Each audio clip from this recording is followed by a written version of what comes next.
about retirement, I want to share these statistics with you.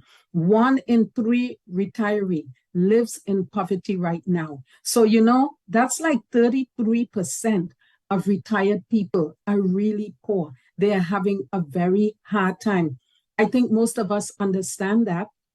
And this is why when we go into Walmart or we go into some of these older stores, we see a lot of seniors that are still on their feet. They are still working. Why? They are retired already. They have spent their 40 years. But you know what? Maybe they did not have a plan. Maybe they relied only on the Social Security. Maybe it's just not enough money to pay the bills because of inflation. So 7 out of 10 pre-retirees, 7 out of 10, 70%, they are not prepared to retire.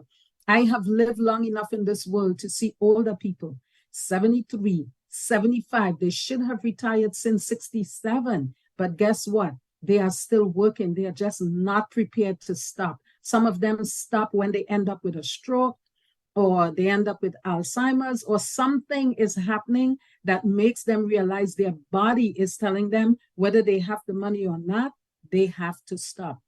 We want to make sure that all our guests that have taken the time to spend this time with us this evening, that you are able to answer that question about your retirement. You are able to put things in place that would get you prepared and get you ready.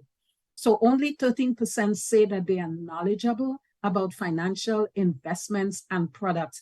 And that means 87% have no clue. You may have a 403B if you're a teacher, maybe you're a nurse, maybe you have a 401k, you might be a bus driver or some type of retirement plans. I will cover the types of plans with you today.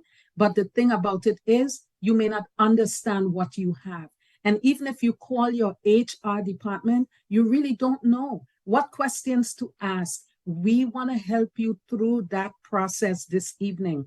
85% of older adults have some type of chronic illness. And ladies and gentlemen, you know what a chronic illness is. Okay, you know what critical illness is. You know what a terminal illness is. A lot of older senior members are coming down with chronic illness. And you know what they need?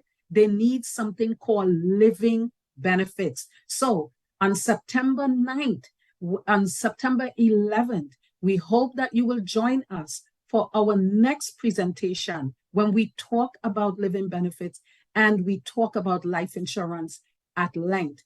Okay, 60% don't believe that their savings are going to last past 90. And I know that this is true because think about it. If you retire with a 403B plan, you have 100,000, 200,000, that seems like a lot of money. But if you keep living, you retire, there's no more salary coming in.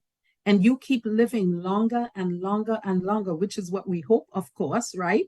But eventually, you're going to run out of that 403B money. This is why we want to show you other alternatives, what you should be doing, right? Just to make sure that all of your eggs is not put in one basket. It's the wise people, the older generation that tells us that. Never put your eggs in one basket.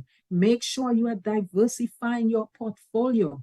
Make sure you are learning about new things, things that you never heard before. Take the opportunity to get yourself ready so you can answer those questions that I asked you in the beginning. Where in a world where everything is in turmoil, where is your retirement going to come from?